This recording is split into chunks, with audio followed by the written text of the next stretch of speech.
The morning sun crept barely over the twisted trees of Odd, West Virginia, turning the fog gold over the broken cabins that dotted the hillside.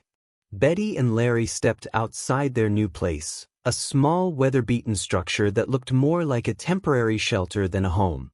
The boards flexed under their weight. The porch smelled of damp wood and stale cigarette smoke. Larry rubbed his head like he'd forgotten he woke up an hour ago. Betty clutched a small folded letter, hands shaking like the wind was trying to snatch it away. She glared at the envelope again, eyes wide, voice thin. "Larry, this says court." "Court?" He wiped the sleep from his eyes. "Court? They ain't tucking us back down there again, are they? We ain't done nothing wrong." Betty held the letter closer to his face. "It says charges, Larry." "Charges?" Larry snatched it from her and squinted at the words written in thick legalese. He paced back and forth on the dirt patch in front of the porch like the ground itself was shrinking under his feet. "What charges? We didn't steal nothing. We didn't hurt nobody. We ain't those YouTube fellers always lying on folks online. We don't even know how to get online." Betty's voice got softer, panicked. "They say financial exploitation. Neglect. It means prison time, Larry. Prison." Those words hung heavy like storm clouds. Larry froze. The word neglect seemed to echo like someone said it on a megaphone right into his ear. Neglect? How are we neglectin' anybody when they took M from us? Timmy and Ray and Lorraine ain't even here no more. Betty grabbed the railing to steady herself. "I took care of them my whole life. I held them when they cried. And now they want to say it was neglect." Neither of them saw the county car pulling up until gravel popped under the wheels. A silver SUV stopped near the trees. Out stepped a woman in a dark blazer holding a thick stack of documents and a clipboard. She walked with the sort of firm confidence that meant she rehearsed every step long before she arrived. Her badge caught the morning sun. "Are you Betty and Larry Whittaker?" Neither answered at first. Larry swallowed, nodded once. The woman glanced at the property, scribbling something on her clipboard. "I'm investigator Karen Dorsey with Raleigh County. I need to discuss a few matters related to your case. May I come inside?" Larry shook his head fast. "No, ma'am. We ain't letting nobody inside today. House ain't ready for company." Karen lifted one eyebrow like she'd heard that excuse before. "Then we'll talk outside." "That works too." Betty sat on the porch slowly, clutching her robe tight. "Why do we got charges? What did we do?" The investigator flipped pages. "There are allegations that your household facilitated financial exploitation of protected adults. That means the government believes money was made on behalf of vulnerable individuals and those funds were not used for their benefit." Larry stepped forward. "Are you talking about them cameras? Those YouTube folks? We ain't never seen no money from them. They owe us." Karen didn't blink. "And there are claims that individuals continued to visit this property after documented reports of unsafe behavior. That qualifies as risk endangerment." Betty blinked hard. "You mean BJ being around? She ain't never hurt nobody since. That was all in the past." Karen looked at them like she'd heard that sentence 10,000 times from 10,000 families. "The state has reason to believe neglect and exploitation occurred over a prolonged period, involving multiple vulnerable persons. If criminal charges are pursued, you could be facing probation, fines, or incarceration." Larry stumbled back a step like the ground kicked him. "Incarceration? Jail? We ain't criminals." Karen closed the folder gently. "As of right now, these are allegations. But we need to resolve them." Betty stared at her hands. "Can we see them again? Timmy? Lorraine? Ray? Please?" Karen softened just for a second. "That depends on compliance. Right now the state needs answers." And accountability. Betty leaned back, breathing shaky like she was drowning in air. I raised him. I loved him. They were my family. Karen spoke quietly. That's exactly why we need to make sure they were safe. The investigator walked back to her SUV and drove off, leaving only dust and two stunned faces behind. Larry slammed his hat onto the porch. You hear that? They tried to throw us in prison for taking care of our own. Meanwhile, those internet people making videos got new houses off it. And a copper tub. And we ain't even got hot water. Betty buried her face in her palms. I just want them home. I didn't ask nobody to film us. I didn't ask for money. I just want our family back. Larry paced again, tense jaw. They better not be thinking we're letting them steal our land too. Betty lifted her head. You think that's what this is about? The land? Charges make it easier, Larry muttered. They charge us, we can't fight for nothing. No house, no property, no family. Betty's breathing got sharp. What do we do, Larry? He stared at the horizon like he could find the answer carved into the trees. We get a lawyer. A real one. Not someone on YouTube. And we fight back. As the wind rattled the boards of the porch, the letter lay between them like a ticking bomb. Their freedom, their land, their entire life, suddenly rested on whether they could prove they weren't criminals for being poor, overwhelmed, and filmed without understanding what they gained or what they lost. Betty whispered, fear trembling through every word. What if they don't believe us? Larry looked straight ahead. Then we make 'em believe us. The wind died. The forest listened. Odd, West Virginia held its breath. Speech balloon comment below. Do you think Betty and Larry should face charges, or are they being targeted because of poverty and fame?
Larry's boots scraped the dirt as he stomped across the makeshift yard, shoving an old tire out of the way like it had personally caused all their problems. The wind rattled pieces of sheet metal against the shed, each clang sounding like a reminder of trouble closing in. Betty sat on an overturned bucket, staring at the folded letter again. She kept opening it and folding it back like she expected the words to change if she stared long enough. She muttered under her breath. I ain't never hurt nobody. How they gonna say I neglected my own family? I fed 'em. I washed 'em. I kept 'em warm. Larry paused, looking back at her. They don't care about what we did. They care about what it looked like to outsiders. Betty shook her head. Nobody ever came up here before those cameras. Nobody cared about us then. Larry kicked a rock. They didn't care about us, they cared about them videos. Those cameras made us famous without even giving us a choice. Someone approached from the distance. A slow, cautious walk. A heavy coat. A face wrapped by a scarf. Betty squinted. Who's that? You know him? Larry squinted harder. If it's that YouTube boy again, I swear I ain't talking to him. The figure waved. It's me. Don't worry. I'm here about the attorney. Betty recognized the voice. That's Miss Donna. Donna walked up the hill, carrying a bag of notebooks and a tablet she handled like it was priceless. She pulled down the scarf, revealing flushed cheeks from the cold. "You two okay?" she asked. "You sounded shaken on the phone." Betty stood up slow. "We got charges comin'. They saying we gonna face prison time. For taking care of our own." Donna exhaled sharply. "That's why I'm here. I told you we need to get ahead of this before it turns into something worse. I spoke with 2 attorneys already." Larry crossed his arms defensively. "And how much they cost? We ain't got money for fancy lawyers. We don't even have money for soap half the time."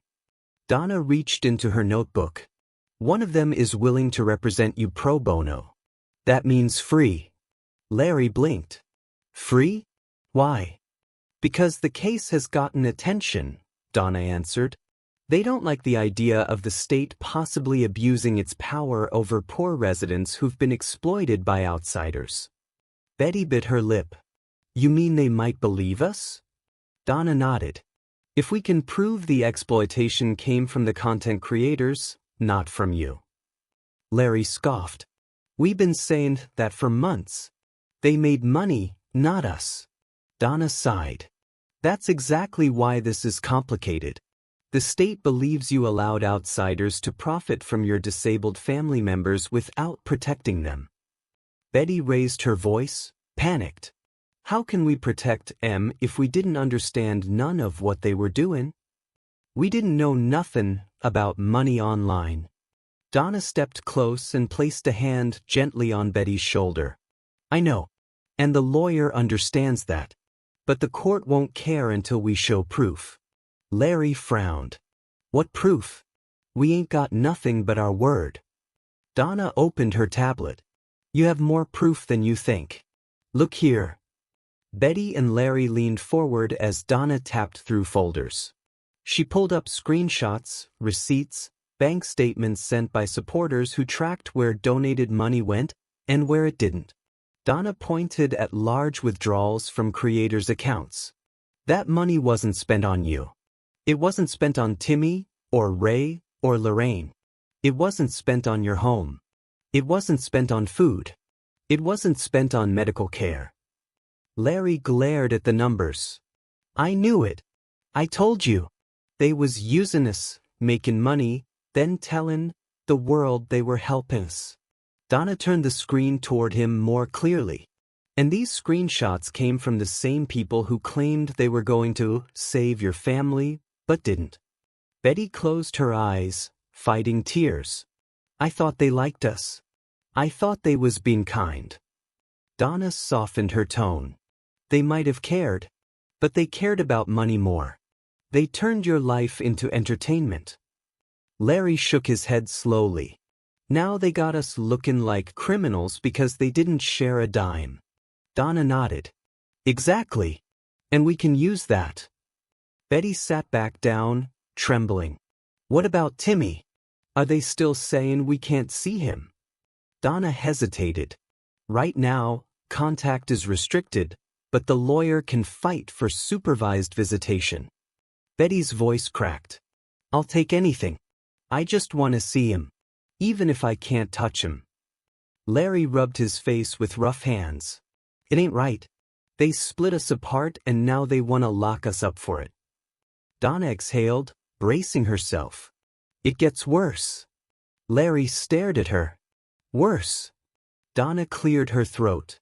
"The state has reason to believe that there are missing funds from donations meant for your family. They are investigating whether you knowingly allowed it." Betty's jaw dropped. "How can they say that? We didn't see no money. You seen our house. If we had money, we wouldn't be living like this." Donna nodded. "That's what we have to prove. But if the wrong person slips up, if someone online tries to cover themselves by blaming you, you could be the one stuck with legal consequences." Larry's stomach twisted. "So if they lie on us, they get free and we get prison?" Donna didn't answer directly. "We need to move fast. We need statements.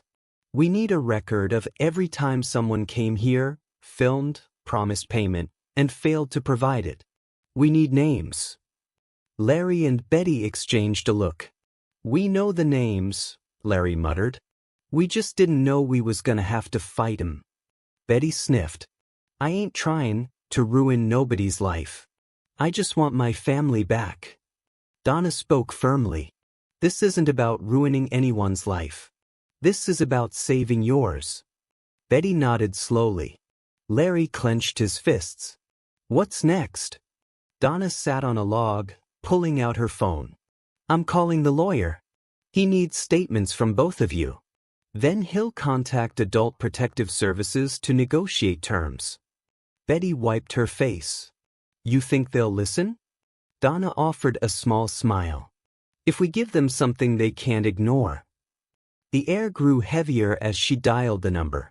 The phone rang twice, then the lawyer's voice came through faintly. Donna spoke clearly. Hello.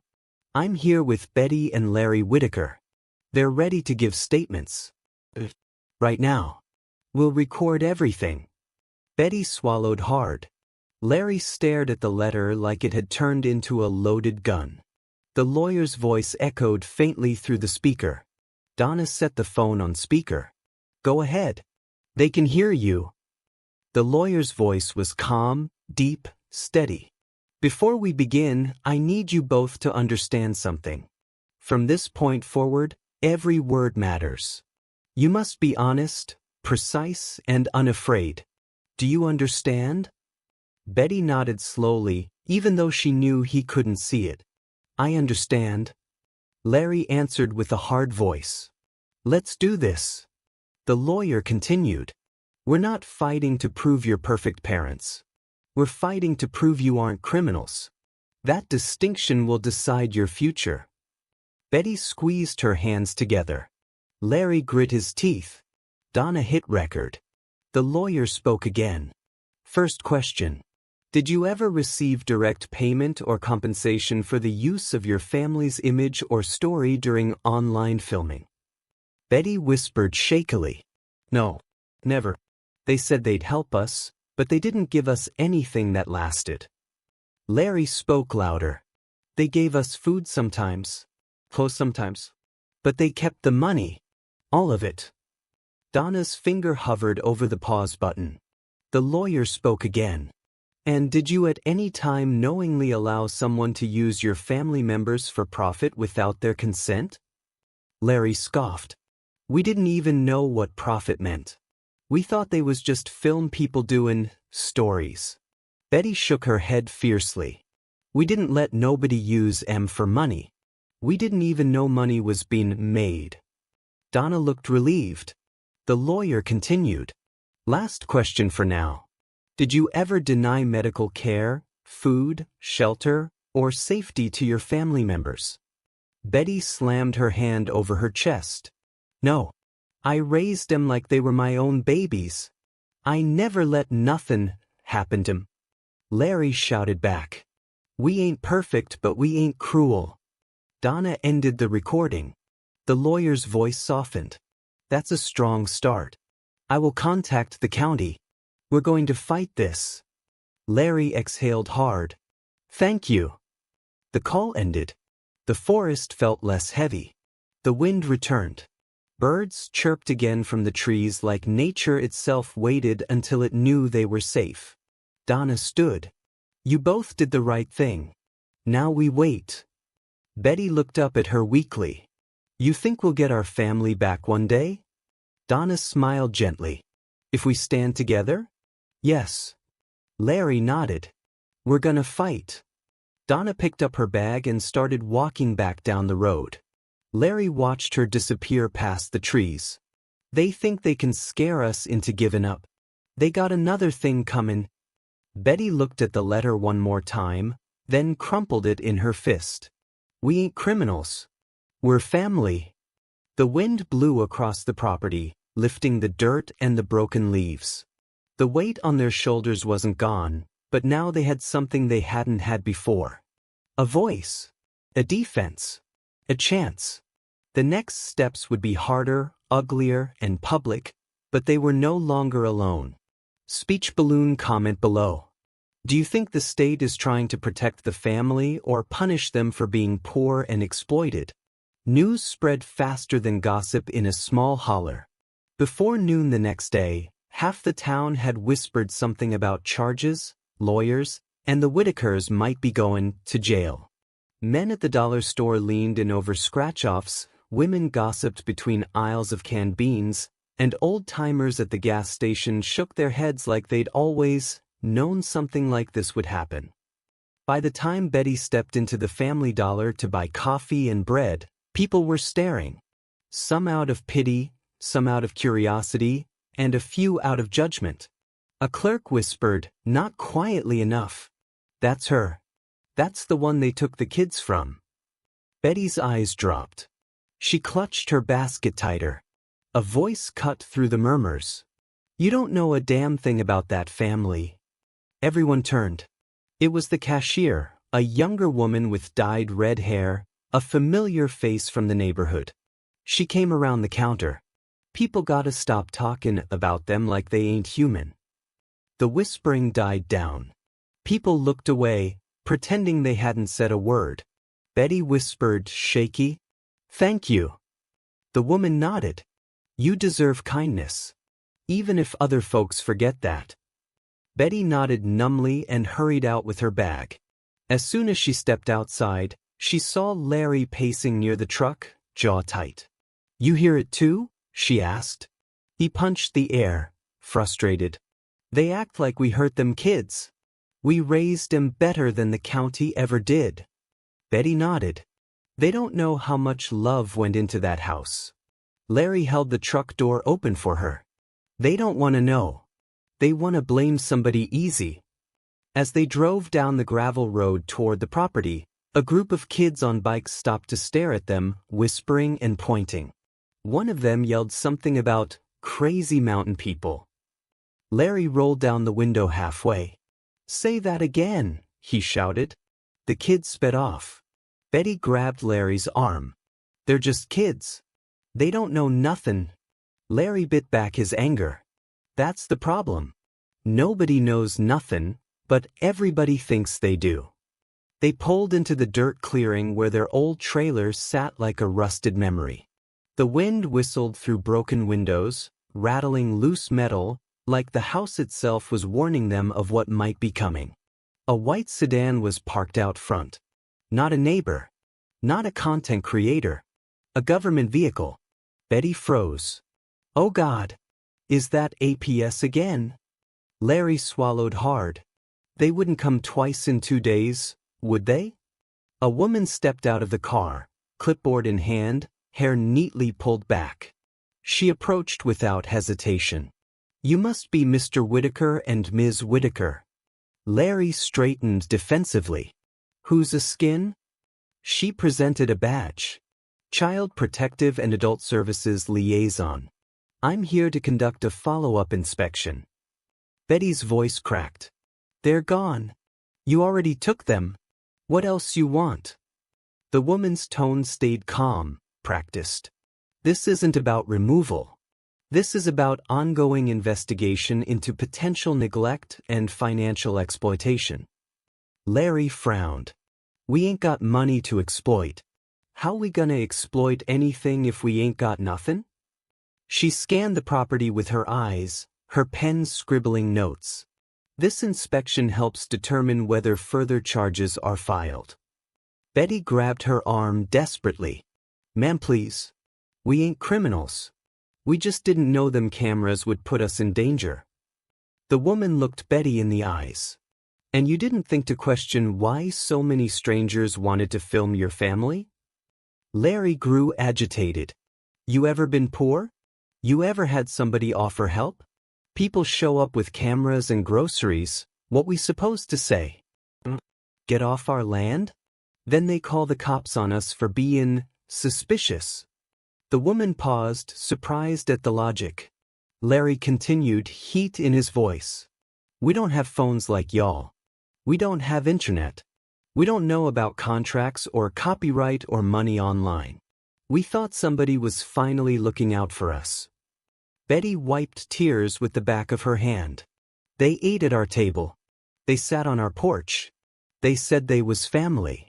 The woman looked around again. The roof sagged dangerously. A window was covered with a garbage bag. The front steps were cinder blocks stacked unevenly. The scent of mildew drifted from the wood. She spoke more gently this time.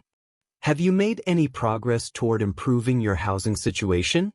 Have any of the people filming you provided monetary assistance that could have helped fix the property? Betty shook her head. They gave food sometimes. A jacket maybe. But they never fixed nothing. Never gave money that would have changed our life. Larry pointed toward the road. They said they was helping, not making money off us. We believe him. That a crime now? The worker took a breath. It's only a crime if the court decides you knowingly allowed exploitation.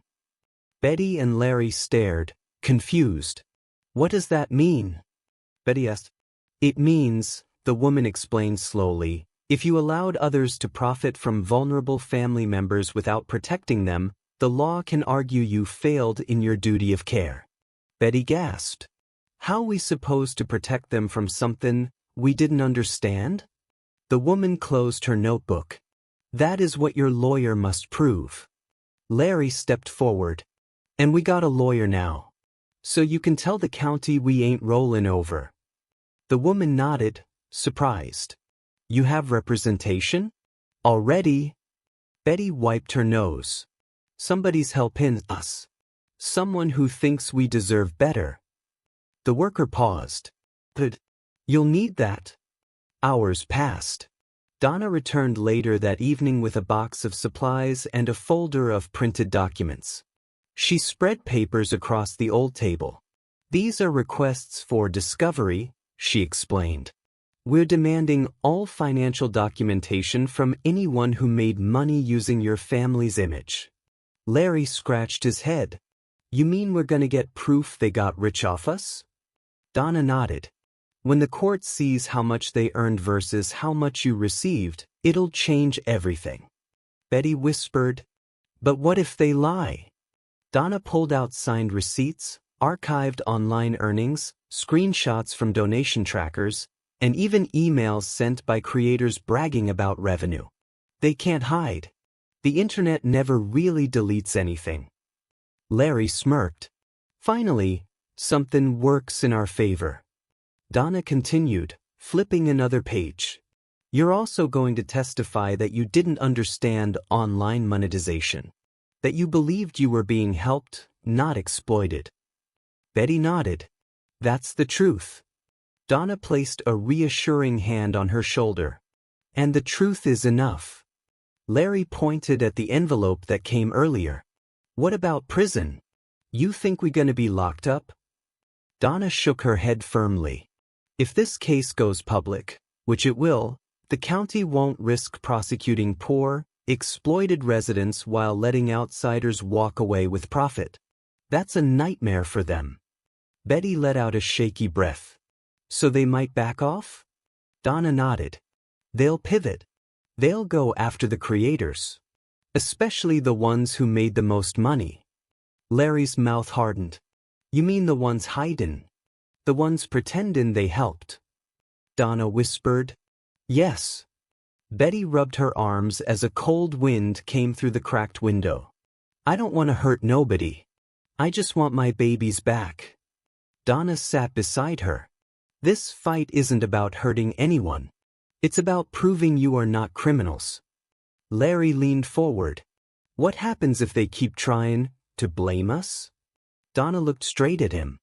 Then we take the story public.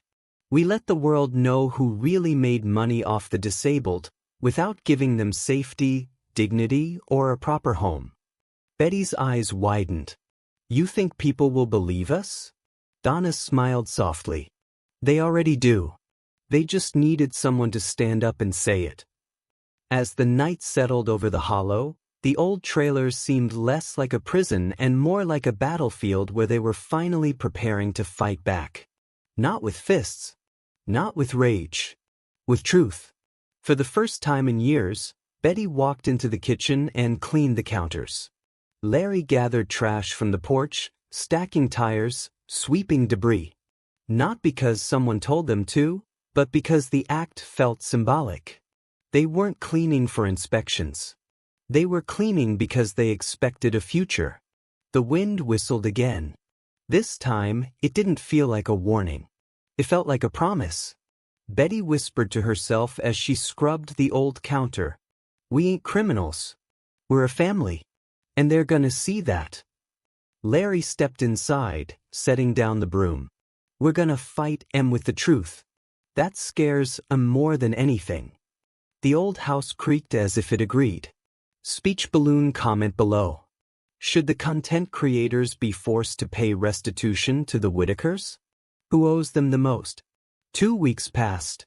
The holler stayed quiet, but the quiet wasn't peaceful.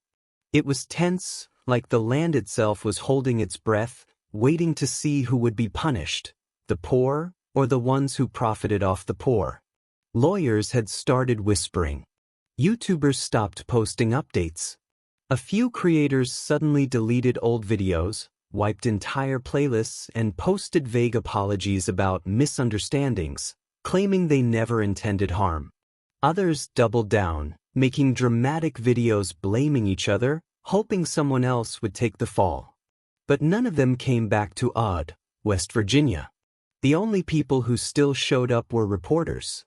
A gray SUV rolled up as Betty swept her new porch, a temporary cabin donated by anonymous supporters. A woman in a dark coat stepped out, microphone in hand, camera crew behind her. Mrs. Whittaker. Mr. Whittaker. Do you have a moment? Larry stood protectively in the doorway. Depends on who you're here for. Us or your views. The woman blinked, caught off guard. We're here to get your side. People want clarity. Betty stepped forward slowly. You sure you ain't here to make us look stupid? The reporter shook her head. No. We're here because something has gone very wrong in how this family was represented. And the public needs to see it clearly. Larry crossed his arms. So ask what you came to ask. We ain't hiding. The reporter gestured to the camera crew. They began filming.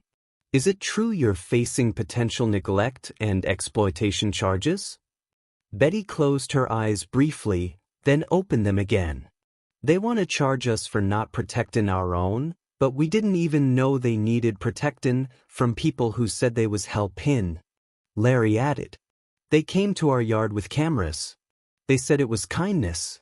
They brought snacks, groceries, hugs. They said they was family. How we supposed to know they were getting paid thousands? The reporter nodded.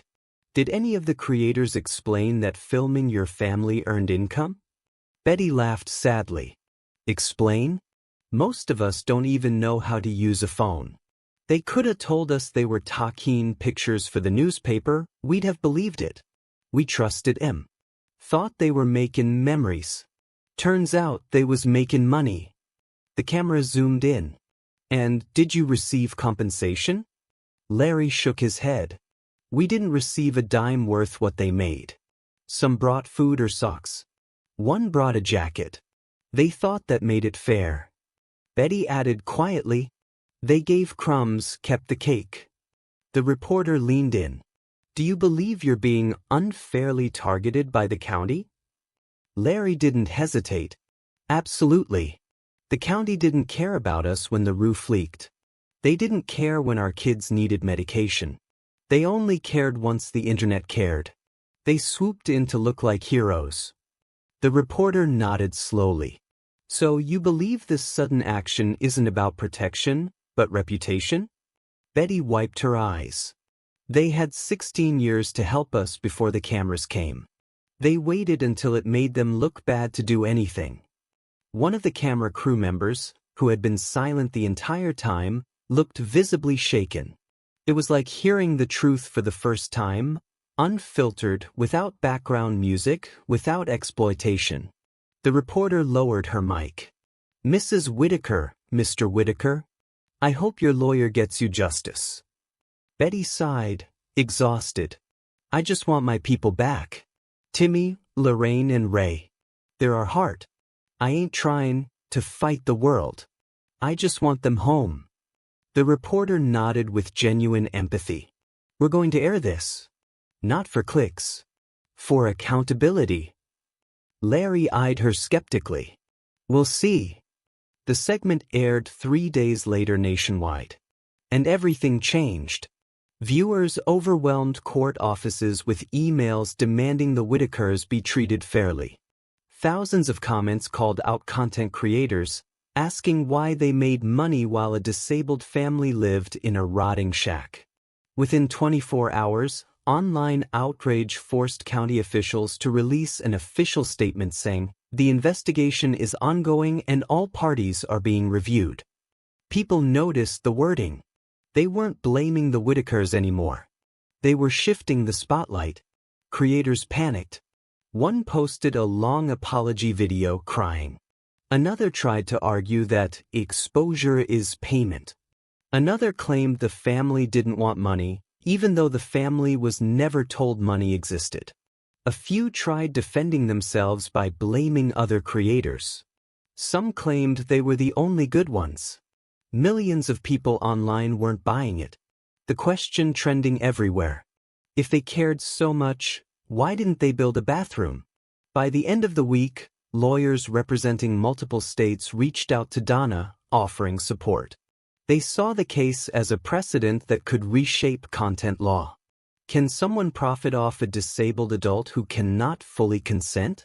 If the court ruled against the creators, it would change everything, not just for the Whittakers, but for every vulnerable person ever put on camera for content. From homeless interviews to vulnerable family TikToks, the entire industry would be forced to rethink exploitation. Donna presented the idea to Betty and Larry. You're not just defending yourself anymore. You might be protecting thousands of other families. Betty's eyes widened. Us? We're nobody. We clean houses and fry beans. How we gonna change something that big? Donna smiled. Because the world finally sees how you were treated. And they're angry. Larry sat heavily in a chair. We never wanted trouble. We never asked for any of this. Donna nodded sympathetically. I know. But sometimes justice finds the people who never asked for it. Betty sighed deeply. I just want my babies home. And that, Donna said, is exactly why we fight. Days turned into another quiet week. Then the call came. The case against Betty and Larry? Put on hold indefinitely. The focus had shifted entirely.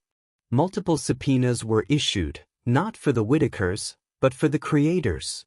They were ordered to provide all earnings from videos featuring the Whittakers, all donation records, all communication with third parties about monetization, any contracts or lack thereof.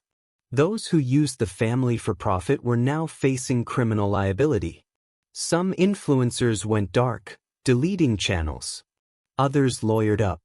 A few began contacting Betty and Larry privately, offering to settle quietly. Donna warned them, do not answer anyone. Every conversation goes through me now. Larry smirked. Feels good to say that. Betty looked out the window, eyes glistening with hope. Does this mean they'll give back what they took? Donna nodded. They're not just giving it back.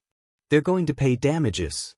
And you'll use it to build a safe home where your family can live together again. Betty covered her mouth, trembling. A real home. Donna smiled. One with heat, plumbing, bedrooms, and dignity. Larry closed his eyes. That's all we ever wanted. A knock echoed through the cabin. The sound startled all of them. Betty looked at Donna. You expecting someone? Donna stood quietly. No. But let's find out. Larry opened the door. Standing there was a caseworker, not with a clipboard, not with accusations. She looked softer, less guarded. She gently held out a letter. This is an update. Please read it when you're ready. I want you to know something. Betty braced herself. The caseworker swallowed, voice faltering with emotion. You didn't fail anyone. The system did. And I'm sorry. Betty stood frozen as the woman returned to her car and drove away. Larry slowly opened the letter, hands shaking. Betty reached for his arm. The letter read, Timmy, Lorraine, and Ray are healthy, safe, and progressing. A supervised visitation schedule is being prepared. Betty gasped. Tears streamed down her face. We get to see them? Larry whispered through his own tears. They're coming home. Maybe not today. Maybe not next month. But soon. Donna nodded. And when they do, it'll be to a better life than they ever had. Betty hugged the letter to her chest like it was her child. Larry placed his hand over hers. We ain't criminals. We're family. Donna wiped her eyes too. And soon, everyone will finally understand that. Speech balloon comment below. Do you think content laws should change so vulnerable people cannot be exploited on camera without protection? Thank you for watching this video. Click here to watch another video that might interest you.